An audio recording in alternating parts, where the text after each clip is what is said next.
नमस्कार दर्शकबिन, फिर एक एक्सक्लूसिव इंटरव्यू के साथ में रुआ लोगन के बीच में आ गइल बानी सन। आज हमनी के मुलाकात भइल बा बारा जिला के परसौनी गांव पालिका के अध्यक्ष बानी विनोद कुमार जायसवाल। आई वहाँ से हमनी के बातचीत करे जा रहल बानी सन। सबसे पहले अपने के बहुत बहुत स्वागत बा, नमस्ते। धन्यवाद। अपने के भी बहुत-बहुत स्वागत बा। 9 महीना हो गइल जितला अपने लगन के, जनता खुश बा? जी, एकदम खुश बा लोग। अब कहे के मतलब चुनाव के दरमियान में जौन हमनी के थी होखेला त अब एक बैगे जनता लोग के आकांक्षा बढ़ रहेला, लेकिन क्रमिक रूप से हमनी के वो विकास के निर्माण में हमनी के आगे बढ़तानी सन।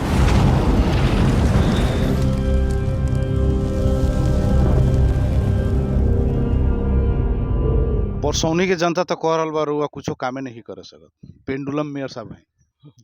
अब जनता के कथी बा कि हमनी के जब से निर्वाचित भइनी सन, हर एक योजना सब ओइंगा स्थगित रहे, कौनो काम ना होत रहे। जैसे अपने के हमनी के गाँव पालिका के प्रशासनिक भवन रहे, अभी नेव तकले ही बन के ओइजन अलपत्र पड़ल रहे, ना ठेकेदार के पता ना केहू के पता रहे। लेकिन हमनी के शपथ ग्रहण खाते मात्र ओही दिन से हमनी के ओइ ठेकेदार जे रहे ओकरा के बोलवैनी सन, उहाँ के अइनी आवते काम स्टार्ट हो गइल। अभी छत उत ढलान हो गइल, ढलान भइला के बाद में वाल के काम हो रहल बाटे।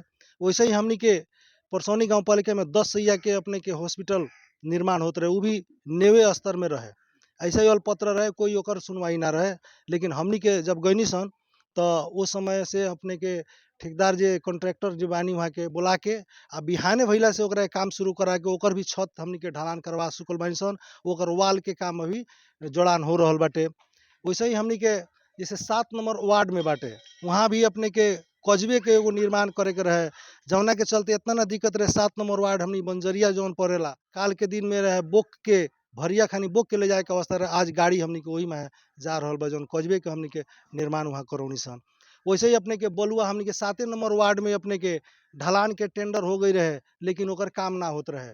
ओकरा के हमनी के उ ढलान निर्माण करौनी सन। जैसे अपने के 1 नंबर वार्ड के अपने के आइल होकम त देखत होकम नहर के लगे, उ भी वैसे ही ठेका हो गई रहे, अल्पत्र रहे, लेकिन काम ना होत रहे। ओकरा के हमनी के आषाढ़ मसांत के भीतर में ही ओकरा के ढलान करौनी सन। मेरे सब काम तो बहुत ज़्यादा बा, बहुत ज़्यादा करे नहीं रुआ, लेकिन गाँव पालिका के जौना हिसाब से रफ्तार पकड़े के चाही, रफ्तार नइखे पकड़त। कहीं ना कहीं रुआ लगन के बीच में भाग बंडा के चाहे हिस्सा बाखरा के अपने के मेयर, उपमेयर, वार्डा अध्यक्ष, वार्डा सदस्य ई लोग के, हाकिम साहब लोग के बीच में समीकरण नइखे मिले सकत, जौना के चलते अपने लगन के ई दिन देखे के पड़त। जी ना, वैसन बात त नइखे। का रहे कि हाँ, हमनी के निर्वाचन के समय में जौन हमनी के भइल, यहाँ बहुमत हमनी के थोड़ा-सा कम हो गइल। बहुमत के चलते कुछ हमनी के साथे जे प्रतिस्पर्धा में जे पार्टी लोग रहे लोग, मेयर के कैंडिडेट लोग, गाँव पालिका अध्यक्ष के, उ लोग के कुछ चल खेल के चलते एगो गठबंधन के नाम पर उ लोग कुछ दिन हमनी के गाँव सभा करे के उ लोग अवरोध कर देलक लोग, जौना के चलते हमनी के थोड़ा-सा विलम्ब हो गइल। लेकिन बाद में हमनी के सहयोद्धा हर एक वार्ड के वार्ड अध्यक्ष जी लोग के बाद में वो लोग समन्वय और वहाँ के ई परिस्थिति बुझलक लोग कि हमनी के ऐसे गाँव के हमनी के गाँव पालिका के विकास ही अवरुद्ध होके जा रहल बा। उ लोग समझदारी करके आकर के उ लोग हमनी के गाँव सभा के हमनी के संपन्न कैनी सन। ओकरा चलते थोड़ा-सा विलम्ब भइल बा। के चलते गाँव सभा से अपने के कितना बजट अपने के पारित भइल? 46 करोड़ 75 लाख रुपया के हमनी के बजट विनियोजन भइल बाटे। जेमे अपने के चालू तरफ के खर्च कितना बा 46 करोड़ में, आ पूंजीगत विकास के पैसा कितना? पूंजीगत में हमनी के 26 करोड़ के हमनी के बजट विनियोजन बाटे। सब वार्ड में अपने के कौगो वार्ड पड़ल सब बराबर 7 गो, हाँ जी, हर जगह हर एक वार्ड में हमनी के 85 लाख रुपया के हमनी के विनियोजन भइल बा। जौन की अपने के महानगर बीरगंज में भी अपने के वार्ड में उतना विनियोजन नइखे भइल जितना अपने के परसौनी गाँव पालिका में भइल बा।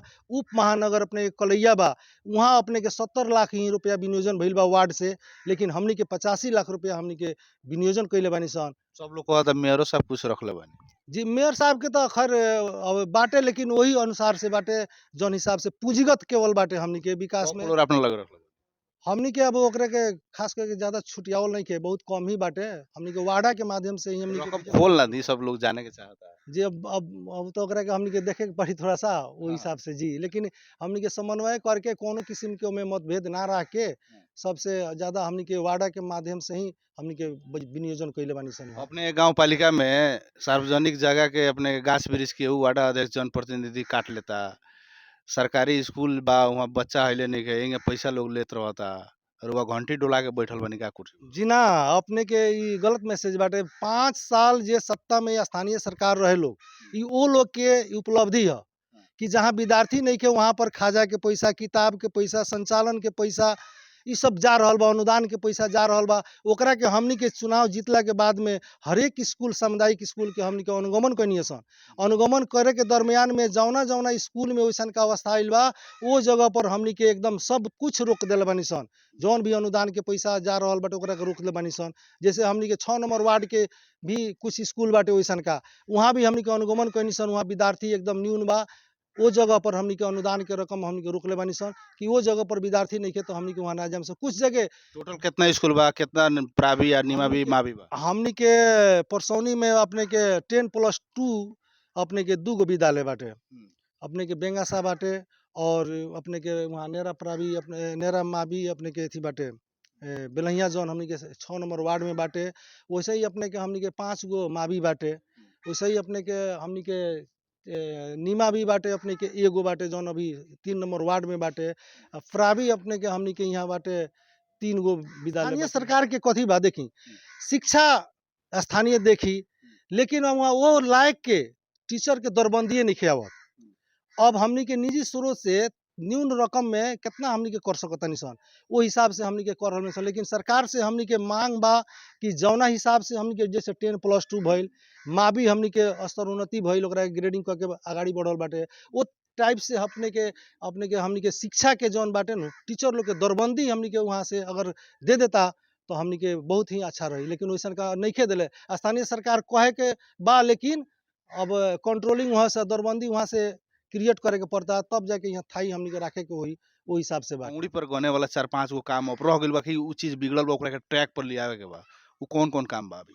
अभी हमनी के तत्काल में सबसे एकदम महत्वपूर्ण जरूरी जौन बाटे, एगो हमनी के ढल निकास करे के, जौन की हमनी के सदियों से ओकरा से ग्रसित हमनी के बानी सन। देखत होगा हमनी के मेन रोड में ही जौन की विगत के सरकार के ही, स्थानीय सरकार के ही करे वाला चीज रहे। जौना समय में अपने के हुलाकी राजमार्ग यहाँ विस्तार होत रहे, वही समय में उ नाला सिंहा नदी में अपने के लेके गिरा दिए। जौना के चलते हमनी के ना वहाँ के स्थानीय सरकार के ध्यान ना पहुँचल, ओकरा चलते आज भी हमनी के उ नाला के पानी से 1 नंबर वार्ड के, 2 नंबर वार्ड के और 4 नंबर वार्ड के जनता एकदम पीड़ित बानी सन। और ओकरा खातिर हमनी के टेंडर प्रक्रिया भी हमनी के हो गइल बाटे। और इ सब काम बताई। जी, सबसे पहिल का काम हमनी के ढल निकास करे के बाटे। दूसरका बाद में हमनी के बाटे 7 नंबर वार्ड में कुछ हमनी के ढलान करे के बाटे। वहाँ रोड अधूरा जौन बाटे वहाँ ओकरा के ढलान करे के हमनी के रखले बानी सन। वैसे ही अपने के 7 नंबर वार्ड में अपने के एगो धर्मशाला वहाँ निर्माण होके जाताटे। और वैसे ही अपने के हमनी के खुटवा जौन 4 नंबर वार्ड बाटे, वहाँ के हमनी के स्कूल में भी कुछ हमनी के बजट विनियोजित कइले बानी सन बजट। अब वहाँ देखे निजी स्रोत से बहुत न्यून तलब में वहाँ के टीचर लोग पढ़ावत रहे लोग, बहुत गुनासो हमनी के अनुगमन करे गइनी सन। तो ओमे शिक्षा में हमनी के सुधार, जेकरा तलब ही भरपूर ना होके सकी तो उ काथी पढ़ाई लोग, वो लोग के हमनी के तलब में हमनी के रखले पालिका के बानी सन। जनता के गरीबी या रोजगारी के समस्या कब समाधान? जी हाँ, परसौनी गाँव पालिका के जैसे हमनी के अनुगमन के एथी में पहुँचनी सन, वो जगह पर देखनी बहुत ही गरीबी, दलित समुदाय के लोग के घर रहे के आवास के बहुत कमी बा। लेकिन ओमे के भी हमनी के शहरी विकास मंत्रालय अंतर्गत के कुछ बजट और हमनी के अपन बजट रख के 5 नंबर वार्ड के दलित बस्ती के हमनी के एगो एकीकृत दलित बस्ती के रूप में वहाँ हमनी के बजट विनियोजन कइले बानी सन। जौना से कुछ हद तक वहाँ के दलित समुदाय के हमनी के भवन निर्माण हमनी करके वो लोग के पक्की निर्माण करे के योजना रखले बानी सन। वैसे ही कुछ शहरी विकास कार्यालय से हमनी के 4 नंबर वार्ड के दलित बस्ती लोग के बस्ती में भी हमनी के करीब 25 गो घर बनावे के योजना बाटे वो जगह पर। वार्ड अध्यक्ष जी लोग से बहुत ज्यादा लापरवाही होता, वार्ड में नइखे लोग बैठत, जनता सिफारिश खातिर जा रहल बा, बौआ रहल बा, आ मुखिया जी लोग के घरे-घरे जाके अगोरत सवेरे 6 बजे से मुखिया जी आवत नइखी। ऐसन समस्या सुनल गइल बा।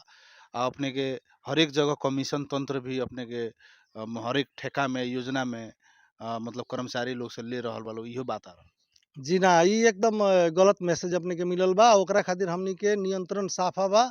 अगर कोई वैसन का कहीं से भी कर्मचारी अगर कहीं कमीशन मांग रहल बा, कह रहल बा, तो उ हमनी के डायरेक्ट हमरा नंबर में फ़ोन कर लो, कौन कर्मचारी मांगले बाटे, केकरा के हम खुद अपना लेटर पैड पर अख्तियार दुरुपयोग के बुला के ओकरा के हम करम, चाहे कहीं से, कौनो वार्ड के होके हमनी के एकदम ऊपर कार्रवाई करे के एकदम तैयार बानी। अपना अपना योजना में अपने कुछ रखे नहीं कि ना कमीशन प्रतिशत? कुछ भी नहीं खे, अपने कहीं भी अपने जाके आजमा ली। हमनी के तो एकदम पूंजीगत हिसाब से और टेंडर के प्रक्रिया द्वारा हमनी के निर्माण काम जितना भी विकास निर्माण काम बा ओकरा करे जा रहल बानी सन। अपने के ईमानदारी में कोनो मतलब दाग ना लगी? कभी ना लागी। अपने एकदम कभी भी जभी भी अपने हमनी के साथे आके कहीं भी कोनो किस्म से गाँव पालिका में अपने निरीक्षण करी, अनुगमन करी। अगर कहीं वैसन का आवता बात तो हमरा कहीं कि अपने हम इंटरव्यू में कहले रहनी, आज अपने के सामने ऐसन हम देख रहल बानी, ऐसन पकड़ाइल बा फलना कौन अपने कर्मचारी। ही के कुछ गुट के आदमी लोग अब अपोजिट खेमा में चल गइल बा। अपने कौन ऐसन गुण वो लोग के डाइजेस्ट ना होके सकल ह? बा अपना हिसाब से बिना कोई डॉक्यूमेंट लिए होले, बिना कोनो कागज पत्र तैयार कइले पेमेंट हमरा के कर दी। तो कैसे करी कोई? हमनी के 5 वर्ष खातिर गइल बानी सन, लेकिन जे कर्मचारी 20 वर्ष खातिर वहाँ गइल बा, थाई जागीर बा, उ अपन जागीर के धराप में रह के केहू के कहते मात्र कोई के पेमेंट ना कर दी, भुगतानी ना करी। हाँ, पूरा डॉक्यूमेंट अगर ले आके डॉक्यूमेंट रख दिया, अगर 1 सेकंड भी विलम्ब होकता तो ओकर जिम्मेवारी हम बानी और कर्मचारी के कौन कार्रवाई करे के पड़ी हम करे के तैयार बानी। लेकिन हमरे में डॉक्यूमेंट नइखे। कुछ जगह लोग पहले ही के काम भइल बा, अधूरा बा ओकरा के लोग चल गइल बा, ओकर पैसा फ्रीज हो गइल बा, ओकरा चाहता लोग कुछ निकलवावे के। अपने गाँव पालिका के दैनिक कितना घंटा समय देवे? हम तो बहुत ज़्यादा समय देवेनी। हम शायद हमरा लागेला कि कहीं उतना ना देत होई लोग जितना हमनी के समय यहाँ देवेनी सन। 10 बजे से लेके 4 बजे ले हम एकदम बशर्ते कहीं अनुगमन करे के होई, गाँव पालिका से बाहर गाँव पालिका से बाहर वार्ड में जाए के पड़ता, वही समय में हम गाँव पालिका में अनुपस्थित रहेनी। लेकिन बाकी समय हम एकदम जनता के काम में एकदम हमनी के रहेनी सन।